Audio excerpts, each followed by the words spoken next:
கொஞ்ச நாளைக்கு முன்னாடி சென்னையில் பயங்கரமாக வைரலான பிங்க் ட்ரம்பட் ட்ரீஸ் எங்கள் வீட்டுக்கு பக்கத்திலே தான் இருக்குது. அதில் ஏதாவது காய்கள் உருவாயிருக்கான்னு பார்க்கறதுக்காக இன்றைக்கி சாயங்காலம் போயிருந்தேன். எல்லா மரத்துலையும் தேடிட்டேன். ஒரே ஒரு காய் கூட எந்த மரத்துலையும் இல்லை. ஒன்று மகரந்த சேர்க்கை நடக்காமல் இருந்திருக்கணும். ஆனால் அதுக்கான வாய்ப்பே இல்லைன்னு சொல்லலாம். ஏன்னா அந்த மரம் முழுக்க பூக்களாக தான் இருந்தது. காற்று மூலமாவது மகரந்த சேர்க்கை நடந்திருக்கும். ஒருவேளை இது விதைகளை உருவாக்காத ஹைபிரிட் ரகமாக இருக்கலாம். இந்த மரத்தோட விதைகளை மற்ற ஒரு சில இடங்களில் பார்த்துருக்கேன். பீன்ஸ் மாதிரி கொத்து கொத்தாக காய்ச்சிருக்கும். அதுலேருந்து விதைகள் வெடித்து பரவும். அந்த பிங்க் ட்ரம்பட் சரியாக ஒரு வாரம் தான் பூத்துது. அது கூடவே பூக்க ஆரம்பித்த எங்கள் உறவினர் வீட்டில் இருக்கிற அந்த சரக்குன்றை மரம் இன்னும் கொத்து கொத்தாக பூத்துட்டு இருக்கு. அந்த மரத்தில் போன வருடம் காய்ச்சிருந்த சரக்குன்றை மரத்தோட காய்கள் காய்ச்சி போய் கிடந்தது.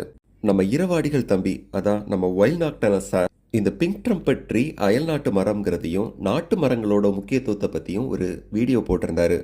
அதுல முக்கியமா சரக்குன்றை பத்தியும் சொல்லியிருந்தாரு. அதுல நாட்டு மரங்களை சுற்றி உருவாகக்கூடிய நம்ம மண்ணுக்கான உயிர் சூழல் பற்றி ரொம்ப தெளிவா சொல்லியிருந்தாரு. ஆனா அதுல நிறைய பேரு நெகட்டிவ் கமெண்ட்ஸ் போட்டிருந்தாங்க. நல்லா காஞ்சிருக்கு, இல்லாட்டினா இதை சுத்தியில வச்சு உடைச்சாதான் உடப்படும், இவ்வளவு ஸ்ட்ராங்கா இருக்கும். உடைச்சாச்சு. உள்ள பாத்தீங்கன்னா ஒரு பல்ப் இருக்கும். பல்ப்பும் நல்லா காஞ்சிருச்சு. இல்லாட்டினா அந்த பிசு பிசுன்னு பயங்கர கம்மியா இருக்கும். அது கொஞ்சம் மருத்துவ குணங்கள் இருக்கும் போல இருக்கு. சித்தார்லாம் யூஸ் பண்றாங்க. இந்த சீட் பாருங்க, சீட் பொதுவாக அந்த மாதிரி பாட்குள்ள இருக்கிற சீட்ஸ் எல்லாம் தாயோட கருவறைக்குள்ள இருக்கிற மாதிரி சேஃபா இருக்கும்னு சொல்லுவாங்க. ஆனா இந்த விதைகளை பொறுத்த வரைக்கும் கொஞ்சம் கொஞ்சம் வண்டு விழுந்திருக்கு. மேபி 1 இயர் அந்த மரத்துல இருந்ததுனால, மழை அந்த மாதிரி வெயில் மாறி மாறி அடிச்சதுனால கொஞ்சம் இத்து போய் அதுல வண்டு வந்திருக்கலாம். இது நார்மல் தான். இதோட முளைப்பு திறன் எப்படி இருக்குன்னு தெரியல. ஏன்னா சில விதைகள்ல என்னால் அந்த துளைகளை பார்க்க முடியுது, வண்டு போன துளைகளை பார்க்க முடியுது. அதனால இதோட முளைப்பு திறன் எப்படி இருக்குன்னு தெரியாது. அவங்களுக்கு அங்க பறிக்க முடியாது, அதனால மரத்திலே விட்டுருக்காங்க. 1 இயர் ஆயிடுச்சுங்கிறதுனால இந்த மாதிரி ஆயிருக்கு. சாம் அந்த வீடியோ போட்ட உடனே எனக்கு ஒரு விஷயம் ஞாபகத்துக்கு வந்தது. என்னன்னா, கொஞ்ச நாளைக்கு முன்னாடி அந்த மரத்தோட பழங்களை நான் பறிச்சு பார்த்துருக்கேன். அது உடைக்கவே முடியாது, அவ்வளோ ஹார்டா இருக்கும். சில விதைகள் நமக்கு பழங்கள் பறவைகள் போடுற எச்சம் மூலமா பரவும். சில விதைகள் காத்துல வெடிச்சும் பரவும் நம்ம பார்த்துருக்கோம். இந்த சீட் பார்ட்ஸ் வெடிக்கவும் செய்யாது. வீட்டுல நம்ம இதை விதை போட்டு வளர்த்துக்கலாம். ஆனா காடுகள்ல இந்த மரங்கள் இருந்ததுக்கான இலக்கிய சான்றுகள் நம்ம கிட்ட இருக்கு. அப்படி இருக்கும்போது காடுகள்ல இதோட விதை பரவலாக்கம் எப்படி இருக்குங்கிற கேள்வி எனக்குள்ள இருந்துட்டு இருந்தது. அப்போ விக்கிபீடியாவை பார்க்கும்போது ராபர்ட் ஸ்காட் ட்ரூப்னு சொல்லிட்டு ஒரு வனவியல் ஆராய்ச்சியாளர், அவரு பிரிட்டிஷ் காலனி பீரியட்ல இந்த மரத்தை பத்தின ஆராய்ச்சியில ஈடுபட்டிருக்காரு. அவர் என்ன கண்டுபிடிச்சிருக்காருன்னா, இந்த மரத்தோட விதைகளை கோல்டன் ஜாக்கல்ஸ் சாப்பிடுது.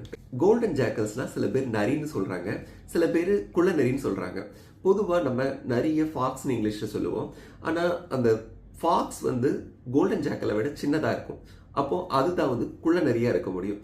ஸோ கோல்டன் ஜாக்கல்ங்கிறது பெரும்பாலும் நரியா இருக்கிறதுக்கு தான் வாய்ப்பு இருக்கு. சரி, நரியோ குள்ள நரியோ ரெண்டோட உணவு பழக்கங்களும் கிட்டத்தட்ட ஒரே மாதிரி தான் இருக்கு. ரெண்டுமே பழங்கள் சாப்பிடுது. அந்த அறிஞர் பார்த்தது கோல்டன் ஜாக்கல் பார்த்துருக்கதா அவர் குறிப்பிட்டிருக்காரு. இந்த கோல்டன் ஜாக்கல் இந்த மரத்தோட பழங்களை, அதாவது இந்த சீட் பாடி இப்போ காஞ்சு போயிருக்கு. காயறதுக்கு முன்னாடி இது பழமா இருக்கும்போது அதுல இருக்கிற பல்ப் அந்த கூழ் கொஞ்சம் இனிப்பா இருக்குமா. அந்த இனிப்பான கூழை சாப்பிட்டுட்டு மீதம் இருக்கிற விதைகளை தன்னோட எச்சம் மூலமா அது பரப்புமா. என்னதான் நம்ம விதைப்பந்துகளை காடுகள்ல தூக்கி வீசினாலும் இந்த நரியோட விட்டைகள் மூலமா பரவுற கொட்டைகள் மாதிரி ஆகாது.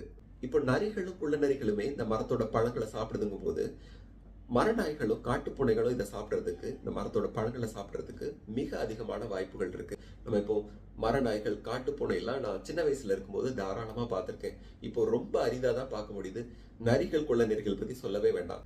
அதனாலதான் அந்த நாட்டு மரங்களோட தேவைங்கிறது வெறும் அழகுக்கான காட்சிப்படுத்தலா மட்டும் இல்லாம, இந்த நாட்டோட மண்ணோட உயிர் சூழலை பாதுகாக்கிறதுக்கு ஒரு முக்கியமான அத்தியாவசிய தேவையா இந்த காலகட்டத்தில் இருக்குது. நாட்டு மரங்களை நம்மால் இயன்ற அளவுக்கு வளர்ப்போம். நன்றி, வணக்கம்.